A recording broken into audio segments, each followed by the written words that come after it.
Assalamu alaikum. Dear students, we are going to discuss the elements of solid waste management.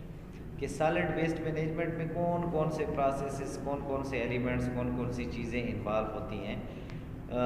पहली बात तो generation है कि solid waste का जनरेट करना, प्रोड्यूस करना, कि कितना प्रोड्यूस हुआ है। फिर उसकी स्टोरेज का, कि उसको कहाँ हमने स्टोर किया है, कलेक्शन कैसे किया है, ट्रांसपोर्ट एंड ट्रांसफ़र के लिए हमने क्या प्रोग्राम बनाया है, प्रोसेसिंग एंड रिकवरी, उसके ऊपर क्या प्रोसेस किया है और कितना रिकवर कर लिया है, कितना उसमें वेस्ट मटेरियल ऐसा है जो नॉन रिकवरेबल है, और फिर उसकी डिस्पोजल कैसे किया है हमने, उसको कैसे ख़त्म किया है, उसको कहाँ फिर मैनेज किया है। ये सारे डिफरेंट एलिमेंट्स हैं जो सॉलिड वेस्ट मैनेजमेंट में जो है ना वो शामिल होते हैं। तो इन सब पे जो है ना वो डिस्कस करना बनता है कि जनरेशन मीन, जैसे शुरू में हमने पढ़ा और प्रीवियस टॉपिक्स में आप लोगों ने देखा कि जनरेट करने के लिए इंडस्ट्रीज़ भी हैं, होम्स भी हैं, म्यूनसिपल भी हैं, इंस्टीट्यूशंस भी हैं, और इवन कि हर ह्यूमन बीइंग है, चाहे छोटा है, बड़ा है, मर्द है, औरत है, बूढ़ा है, जवान है, छोटा है, छोटी है, जितने भी हैं सारे के सारे सॉलिड वेस्ट प्रोड्यूस करने को, उसको जनरेट करने के यूँ समझेंगे मशीनें हैं कि जिससे जो है ना ये प्रोड्यूस होता है। फिर उसकी स्टोरेज करने का प्रोग्राम जो है ना वो कैसे हम बनाते हैं कि उसको approaches for solid waste management, उसके लिए क्या अप्रोच जो है ना वो होनी चाहिए, ये थोड़ा सा डिस्कस किया गया है कि once collected solid waste, trash, garbage may be treated in order to reduce the total weight and of material that requires final disposal.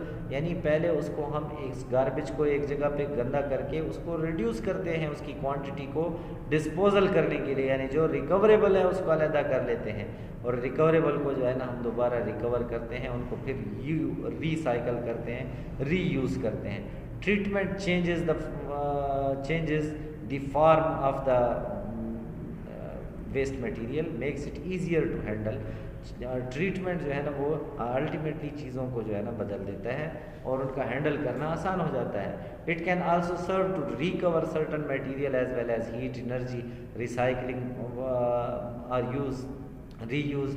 बहुत सारे जो है ना हमें हीट एनर्जी उससे मिलती है, तो उन चीज़ों को जला के दोबारा उससे हीट ले लेना, ये भी उसका एक सोर्स है कि उसको जो है ना हम कम कैसे कर सकते हैं। अदर सोर्सेज भी हैं जैसे कि उनका रिड्यूस होना, उनका रीयूज़ होना, उनका रिसाइकल होना, ये सारे डिफरेंट जो है ना वो। और नंबर 4 बायोलॉजिकल वेस्ट ट्रीटमेंट, जो बायोलॉजिकल वेस्ट हैं हमारे, जो जिसमें कार्बोहाइड्रेट्स हैं, प्रोटीन्स हैं, लिपिड्स हैं, फैट्स हैं, बहुत सारे ऐसे जो वेस्ट मटेरियल हैं कि जिनको जो है ना बायोलॉजिकली ट्रीट कर सकते हैं, उनके ऊपर जो है ना उनकी अलहदा ट्रीटमेंट करते हैं माइक्रो ऑर्गेनिज़म्स के साथ, मेनली फंजाई एंड बैक्टीरिया। उनको कन्वर्ट कर देते हैं degradable organic waste into human like substances में, उसको कन्वर्ट कर देते हैं, ऑर्गेनिक मटेरियल को वो डिकम्पोज कर देते हैं, ख़त्म कर देते हैं। तो ये जो है ना उनके डिफरेंट किस्म के बायोलॉजिकल वेस्ट ट्रीटमेंट है कि जो उसकी हम करते हैं। और लास्ट में आपको जो है ना एक और मेथड बताया गया है, phytoremediation is an emerging technology that uses various plants to degradable. ये भी एक टेक्नोलॉजी है कि जिससे हम प्लांट्स को डिग्रेडेबल कर सकते हैं, यानी ऐसे पौधे जो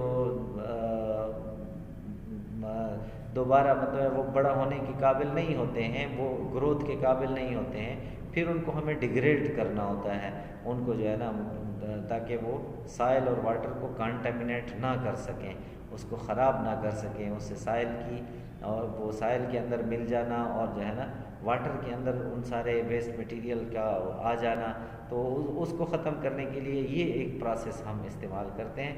तो these are the different ways to reduce and to minimize the solid waste, कि कैसे हम उसको रिड्यूस कर सकते हैं, कैसे मिनिमाइज़ कर सकते हैं। ये इसमें थोड़ा मिसप्रिंट है, बुक जो आप लोगों को दी हुई है उसमें थोड़ा सा फिर आप लोगों ने देख लेना है कि रिड्यूस करना, क्वांटिटी को रिड्यूस करना, उसमें जो डिग्रेडेबल हैं वो अलहदा करना, जो नॉन डिग्रेडेबल चीज़ें हैं उनको अलहदा करना। तो पहले सॉलिड वेस्ट की क्वांटिटी रिड्यूस हो जाती है। नंबर 2, रीयूज़ हो जाती है, उसमें जो ऐसी चीज़ें हैं जो दोबारा इस्तेमाल के काबिल हैं, शॉपिंग बैग्स हैं, ओल्ड बुक्स हैं, वाइट बोर्ड्स, मार्कर्स वगैरह वगैरह, ऐसी चीज़ें जिनको दोबारा रीयूज़ किया जा सकता है उनको अलहदा कर लेना और भी रिडक्शन हो जाती है। और फिर जो रिसाइकलेबल हैं उनकी दोबारा रिसाइकलिंग करना, कि जैसे कि प्लास्टिक मटेरियल है और जो है ना और ग्लास मटेरियल है, kinds of glass, paper, metal, plastic, textiles and electronics, इनको दोबारा से हम रिसाइकल करते हैं, उसको फिर से जो है ना वो काबिल इस्तेमाल चीज़ें बना लेते हैं। Some benefits of recycling are, इसी रिसाइकलिंग का एक ये फ़ायदा भी होता है कि उससे जो है ना हम रिसोर्स कंजर्वेशन करते हैं, पॉल्यूटेंट्स रिडक्शन करते हैं, एनर्जी सेविंग करते हैं, जॉब क्रिएशन करते हैं और reduce need for landfill and incinerators, हम लैंडफिल्स की वो रिड्यूस कर देते हैं वो उसकी ज़रूरत को। तो ये सारे जो है ना बहुत सारे बेनिफिट्स हमें रिसाइकलिंग से मिलते हैं और इसी सॉलिड वेस्ट को रिसाइकल करके हम ये सारे बेनिफिट्स लेते हैं। फिर बायोलॉजिकल वेस्ट ट्रीटमेंट में भी आपको यही बताया गया है कि it means the treatment of waste through biological reactions, कि बायोलॉजिकल रिएक्शंस के साथ के एंजाइम्स और फंजाई और डिफरेंट किस्म के माइक्रो ऑर्गेनिजम्स का अटैक कर देना ऑर्गेनिक मटेरियल के ऊपर और उसको ख़त्म कर देना। For example decomposition of organic waste to form compost. Composting is a biological process in which microorganisms, mainly fungi and bacteria, convert degradable organic waste into human-like substances. Compost is an organic matter that has been decomposed and recycled as a fertilizer.